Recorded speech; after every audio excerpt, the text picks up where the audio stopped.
Welcome, Jerome, coming to my podcast. I am here at the podcast. Do I look at the camera or do I look at Young? Do I look at the camera or do I look at Young? All right. Wherever you want to I look. am here. Jupiter Soul Star. Anytime, any place, underwater, outer space, I'm here on Young's podcast. So glad to be here. Thank you for having me. We met at Dave Buster's in Tampa. Yes, we did. We were trying to win money. Yeah, I left. It could have been mine. I wanted to win so bad that night. And that was the night I brought DC, and DC brought it home, and he won all the money. Did he share a little bit to you? No, but it's all good. I was so happy for him. But yeah, he came out to support, and then magic happened that night, and he came out and crushed all of us. So big shout out to DC 813. You know what I'm saying? We coming for you. Tell him, Young, we coming for him. DC buy him some drinks. Remember that? Oh yeah. We done looked out. That's family. I think I saw your set. You went kind of early, right? Mm-hmm. And you were pretty amazing. I forgot what jokes you told that day. I think I was on the dickhole jokes. To be honest with you, and now this is something interesting. I'm now working on some clean comedy. I'm about a year and a half in. All right. And a lot of my jokes have been just more geared toward the audience and not my voice, as they say. You know, you got to learn how to use your voice and to make your own jokes. So I'm doing that more, where the whole set is really my voice. I mean, I am paying attention to the audience, but, you know, there's a time and place for a Dick Hole joke. I'll put it that way. Yeah. Are you born here, Largo? No. All right. Here's a quick snapshot. I'm the nice young old man. 78, born out in California. Then made my way out to the Virgin Islands. Then made my way out to Richmond, Virginia. Then to Baltimore, Maryland. All up and down the East Coast. And came down to Florida 2013. Wow. Yeah. What made you settle here? Ooh, this weather. Can you see it? Can you feel it? Look at this lighting, man. Yeah? Yeah. We need this, you know? It's cute. Yeah. What else do you do for fun? I know you DJing. Mm-hmm. You make tracks, you said? Yep, I make tracks. All right. I have a tortoise named T-Pain. All right. And you can find me in Clearwater, walking down the street with my tortoise. What? That is so cool. Yeah, I chill out with my tortoise. How big is it? When I got him, T-Pain was like about this big, you know, but now he's probably like about that big. I like about 2 years, I like 2 years old. shell animals. Yeah, you're cool. That's Wisdom cool. and prosperity, helping me to be determined. What I've learned about the tortoise is it's nothing more determined than a tortoise. If they want to get to something, they gonna get to it. Oh yeah? If he felt like he want to get out of here, he's gonna just keep bumping and start digging, and he's gonna figure out a way. If he can't get out, then he's gonna crawl all the way around. He's gonna figure out a way. All right. So spiritually and just even like on some old didn't know that. Ghetto animal planet. I'd like to do the ghetto animal planet and like watch animals and do animal behavior and learn from them, you know. So wow. So do you have like a DJ set, the disc and stuff? Yeah. So you I guess you book shows for your DJing. I just finished doing a show this past Sunday at my wife's salon, Phoenix Salon Suites in Clearwater. Make sure you look that up. I don't know the address, but maybe I can send you something. You can plug it and splash it. Bam, right there, Phoenix Salon Suites. But they just had a grand opening. I was the DJ there. That was really dope. I landed 2 gigs from doing that. Awesome. Played just like a lot of good upbeat music, you know. How did you learn that? I'm a genius. I'm left-handed. I was born a genius, and my mom made me to be further genius by torture. She might have been Asian. Like I heard Asians really like force their children to learn. They're very rigid. So have you ever DJed in a strip bar? Yes. Strip club, yeah? I started in a strip club right on US 19 called Baby Dolls. All right. DJ Jupiter Soul Star. All right. This was one of my favorite lines. Come on, fellas. This is not a spectator sport. I need you to get in the game. Stop sitting on the sidelines. come on up to the front and throw some dollars. All right. Tip your bartender. Wow. Okay. Tip your DJ Jupiter Soul You got Star. the mic control, Anytime, right? any place, You underwater, got it. outer space. Next up on the stage, sexy, young, Asian thing. We got Young Yang on the pole. After I do my boob job. I just don't have anything to put it on right now. Oh my goodness. Yeah, it's too. We're going to get Young on the pole, one way or the other. Yeah, you gotta get that 10K surgery budget. No, we like it natural. I don't know. We had this one woman that was built, and one stripper that was built just like you. Her name was Wet. What? Yeah, Wet. Wet was 43.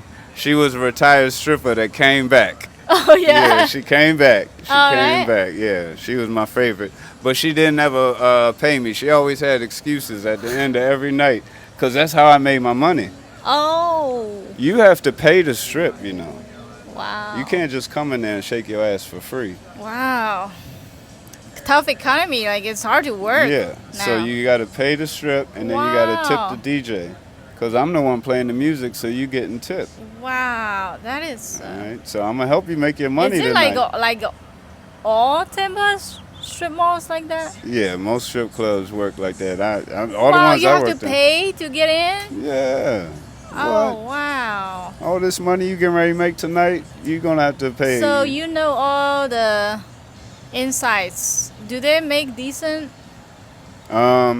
I've seen strippers, okay, let's say they had to pay $60, you know, $60 to dance for, let's say, 5 hours, you know, $60 to dance for 5 hours. They could make within the first 2 hours, if they come there at 10 o'clock, no, that's too long. If they come there at 9 o'clock, within the first 2 hours, from 9 to 11, they can make easily $1,000. What? Yeah. Who threw that much money on them? There's a lot of gentlemen's clubs, and when you go in there, it's a lot of people that's spending money in there. I'm telling you, Young, And I can get you on the pole. in Tampa 10 years. I have negative in my bank. Yeah, and you don't need the boob job or nothing. They like it just. Yeah, that's their fantasy. You're the next. Wow. You know, you fulfill that fantasy. They've already seen the boob job and that fantasy. They've already seen the boob job. Yeah, they've already seen. Where do it. they keep the money? Is it safe after they make it? And sometimes it is. Sometimes it's not. They usually have somebody to come pick them up if they're making money like that. Wow. If they're not, now that's not all the time. You know what I'm saying? That's that good. What would you say average, like a few $100s a night? Definitely a few hundred. Over 5? If you can do your thing, yeah. If you look good and you can do your thing. I can barely walk a mile right now. That's how weak my body is. I can't hold a pole. I definitely cannot. Young, we're gonna have to get you. We're gonna have to get you some twerking lessons, some clapping lessons. Get you a pole action. You're going to be in shape in the next 6 months. We're going to have you pole ready. You know, I almost worked in a strip club, and I used that as a joke. Yeah. Because there was a famous steakhouse strip club. Mm-hmm. You know that place in Tampa by West Shore? You could be the awkward stripper. What's that? The awkward stripper. What do you mean? The awkward stripper is the stripper who can't dance. Oh, but when she goes up there and really does it, you know what I mean? She's like trying to be so sexy, but she's so confident that you're like, what the fuck is going on here? If you go do that, they will pay you. Don't try to be sexy. Try to be young, and go get your money. You know, I made a joke that on my comments they say I should quit comedy and start OnlyFans. Yeah. And I said I do have an OnlyFans. Yeah. Which is not true.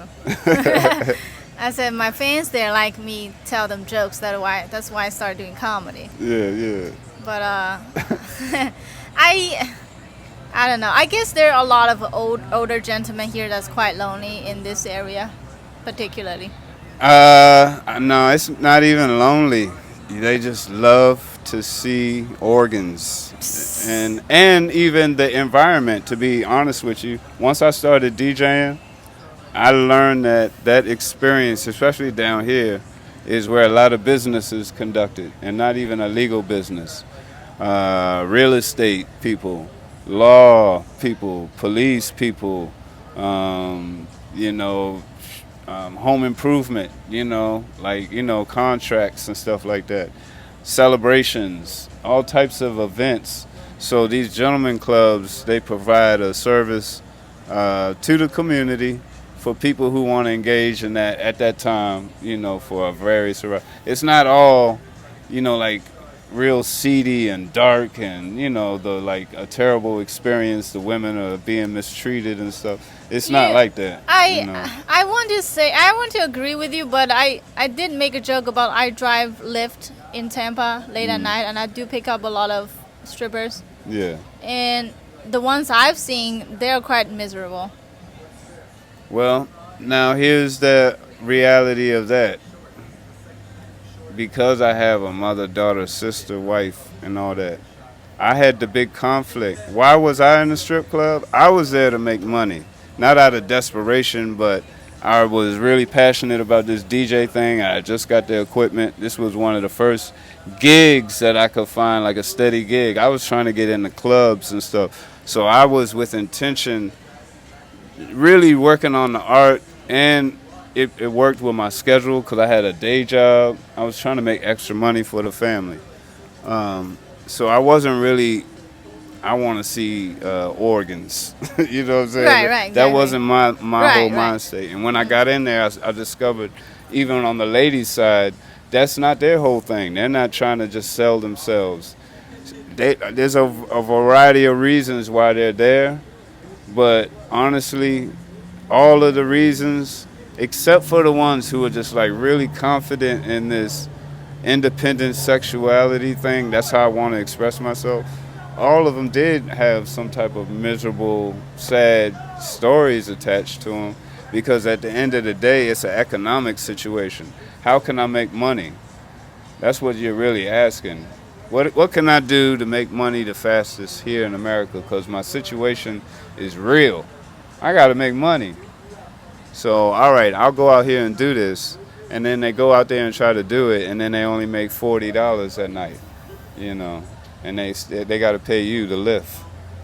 You know what I mean? They got to pay me, the cab driver, right. $20, $30. Right. Back and so forth. They did all that for $10 at night. So, no, it's not a good night every night, because it could be this many people at the strip club. You know what I mean? Yeah, I just. It's not popping every night. I don't. I just don't feel like. That's why I quit driving late, because I don't want to feel like I was assisting human trafficking. I don't really want to promote that kind of culture. I know some. It's very, very rare that you see that one or two confident, independent sexuality. They're confident that it's very rare. Most of them are pretty messed up, I would say, mentally. I mean, I've met a lot, and it's just, it always just comes back to what I was saying. Like, it's an economic decision more than most times. Yes, but most of them can't even save the money they make. Yeah, but I'm saying so it doesn't really improve them economically either. It's very hard to save money in their situation with their mental illness. Yeah, that's what I'm saying. But where else can they go with this mental illness? I don't know. It's just other jobs, even though it makes less, it doesn't mean it's worse. This is what I've learned. Yeah. All right, I'm gonna try to break this down real quick. Yeah. All right, imagine you had to hold all this stuff in your hand that's on this table, right, in your arms, and now I ask you to walk all the way over to that U-Haul sign over there. You see that U-Haul sign all the way over there? Mm-hmm. All right, I need you to walk all the way over there. But at any point in time, you can put some stuff down if it get too heavy or if it start falling. Do you think you can make it? Even that Jenga thing, you can make it all the way over there? You probably can't. You know what I'm saying? Something's gonna fall, or you're gonna put something down, and that's what happens in life. People are really good people, but as they start trying to get to where they're trying to get to, sometimes they drop their morals, they drop their values. They might even lose their integrity a little bit.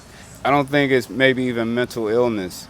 It's just life happens, and not everybody can carry these things that we try to. That's why I try not to act like I'm higher than or better than. No, I never felt like I'm higher than anyone. I just felt like you don't want to participate in it. You don't want to support it. It didn't do them any good. Like if it actually helped them economically and helped them. But what I've seen is, especially this, I remember this conversation they had in my car. Yeah. This girl, she was so upset. She gave up her server job and went to a club. She's like, I just really want to go back to serving because it was destroying her inside. Right.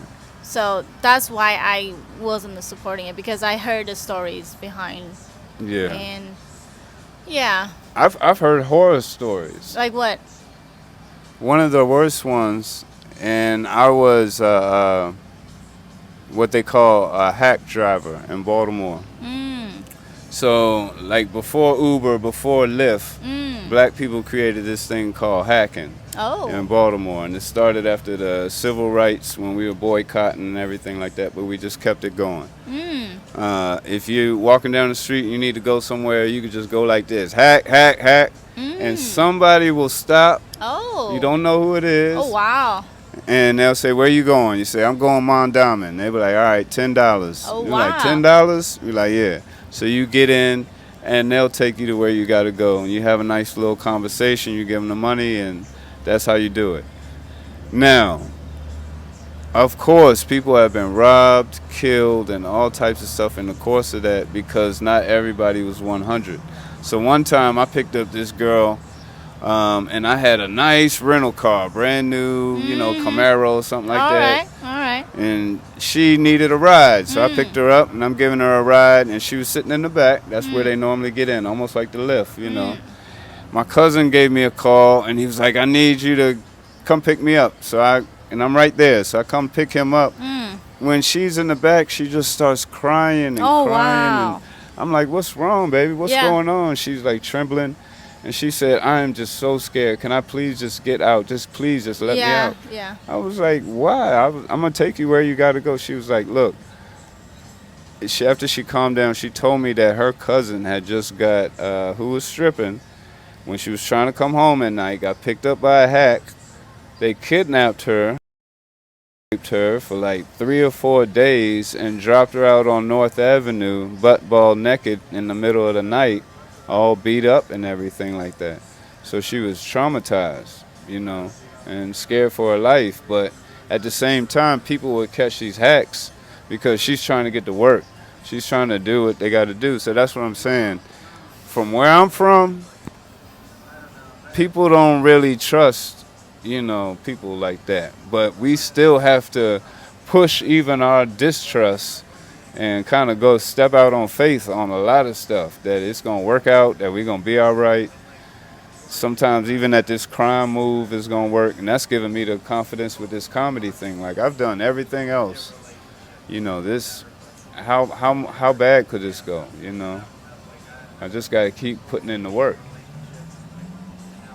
Yeah, that's. I feel like I need some church music. I feel like that's also part of the reason why being in the sex industry is harder, because there will be a lot of people try to target you because they see you as less moral, so they feel like they could do you less moral things. I agree with you. Yeah, I agree with you. Yeah, that's why I don't encourage that path for any woman. When I was saying that to you earlier, I was definitely joking. I was not trying to run. No, it's definitely joke. Yeah, I got it. No need to. We will not be pimping. We will do great on comedy. We're going to make millions on comedy. How about that? We're going to make a real TV show. Okay, that'll work great. Yeah. We can still put the pole up there, but... Yeah. We can still play with the pole. It's good exercise. There you go. Yeah. I find it's pretty impressive to do pole dancing. It needs a lot of strength. Yeah. I've seen people, actually men over in India. They've got like some type of Olympic competition that they do with it. It's like it's a serious thing, you know. Of course, they're not in thongs or nothing, but you know. I can barely hold 20 pounds in my hands. So. Yeah. I'm pretty strong for a skinny guy. And, so it was when you were DJing in the clubs. Were there like fighting at night? Like what have you seen? No. People don't really like to fight when booty is around.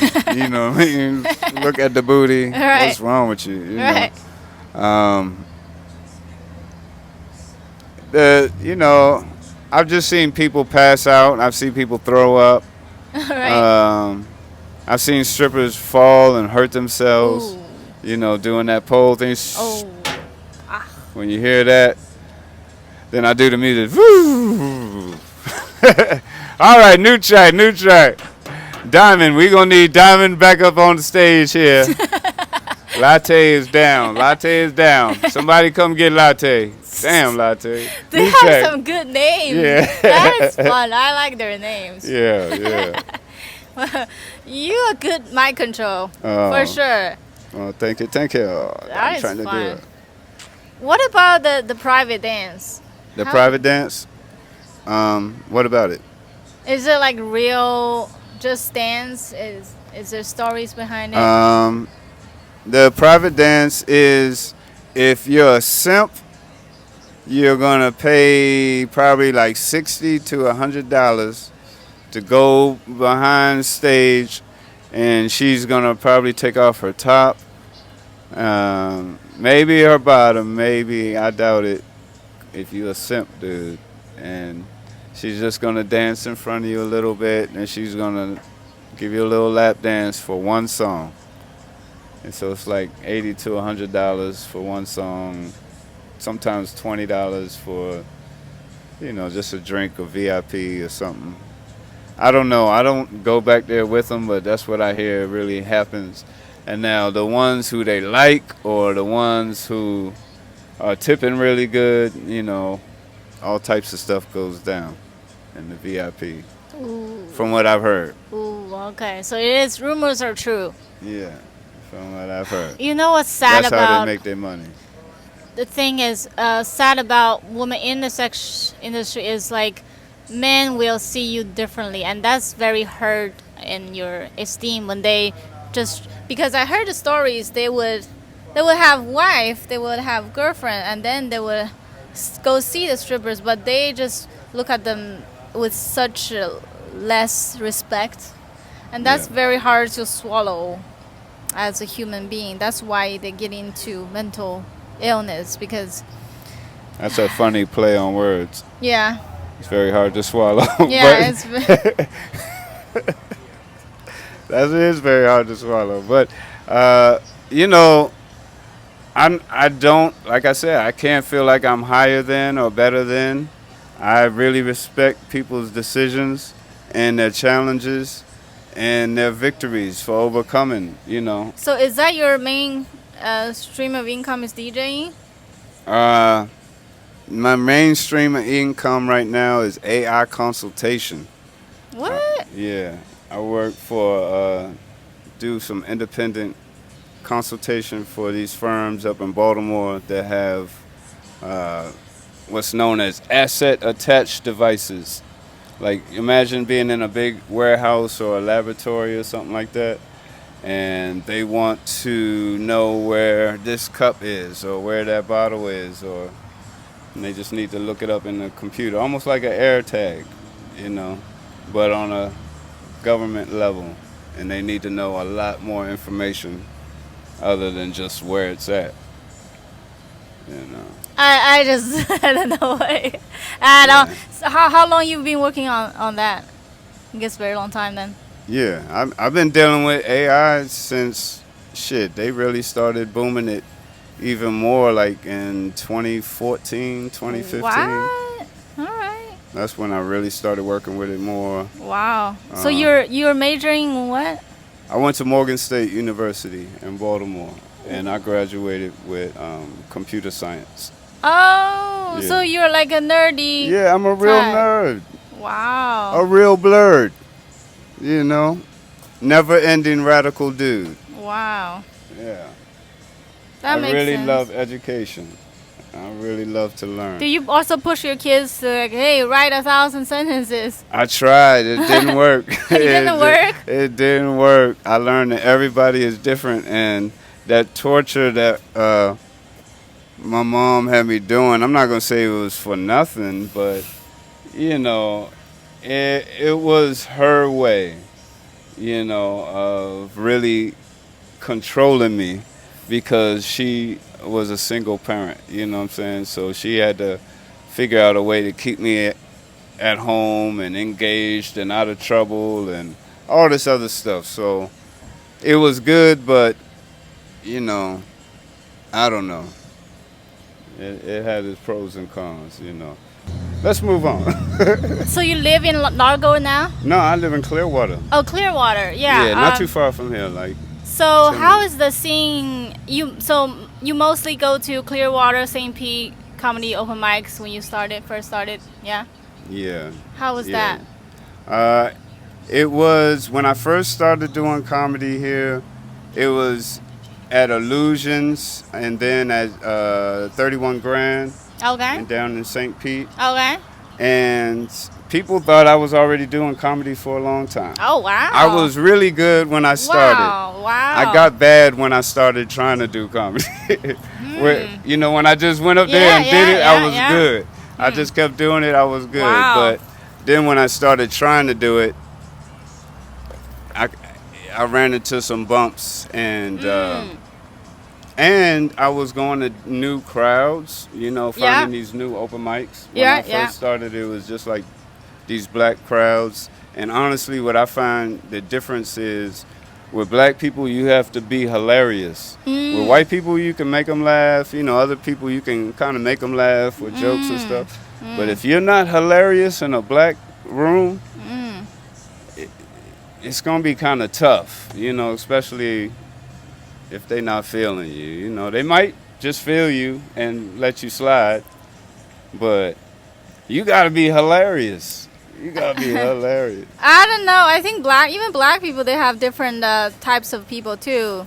You're right. Right. You know? You're right. That people like different things. There's like a very city bougie black people, you know? And then there's like chill, and more country black people. They all like different things, I feel. Young has made a very wise point, because we got from the hood to the bougie, and I got all of that in my family, and that's what's funny. That's what's real funny, you know, because I have really, like, I don't want to put it out there, but we got like test tube babies, we got crack babies, we got all of that in the family. Right. You know what I'm saying? It's like in 2024, being almost a year and a half in, I think I'm doing all right. Yeah? Yeah, I think I'm doing all right. I got a big show coming up, the Juneteenth Festival. We're teamed up with the city of Clearwater. All right. And we're doing a big festival down at Coachman Park on June 14th. So if you hear this, if it comes out, this podcast comes out before then, come to Clearwater, Florida from 5 to 8. We're going to have music, games. We're going to have a comedy segment. I'm performing. Miss Quinn is performing. Miss Quinn, the comedian, you know what I mean? So it's going to be a dope show. So this is Jupiter Soul Star on the Young Podcast. Thank you so much for having me. Pretty much I am here as a black comic representing black comedy, but at the same time, if you are a black comic and all you do is just talk about white people and what white people done, you are a very small comic. Very small. So I want to pay honor and tribute to everybody that has been mentioned and spoke upon in this book right here, On the Real Side by Mel Watkins, History of African American Comedy from Slavery to Chris Rock. You know, that's really helping me to find my voice. And you can find me on Instagram at Jupiter Soul Star _ or, you know, even on Facebook, Jupiter Soul Star. Boom, boom, boom. Peace.